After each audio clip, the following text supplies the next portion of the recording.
शत्रू राष्ट्रांना चोख प्रत्युत्तर देण्यासाठी भारत मोठ्या प्रमाणावर शस्त्र आणि दारुगोळा खरेदी करण्याच्या तयारीत आहे, अशी माहिती समोर येते।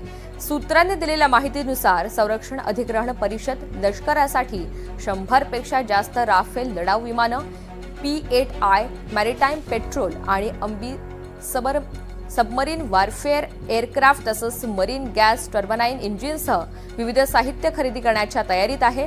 अर्थमंत्री निर्मला सीतारामन यांनी अर्थसंकल्पामध्ये संरक्षण मंत्रालयासाठी 7,84,678 कोटी रुपयांची तरतूद केली आहे। यातील 2,19,306 कोटी रुपये शस्त्रसाठा, लढाऊ विमानं, अत्याधुनिक शस्त्र, जहाज, पाणपुड्या, ड्रोन आदींवर खर्च केला जाणार आहे।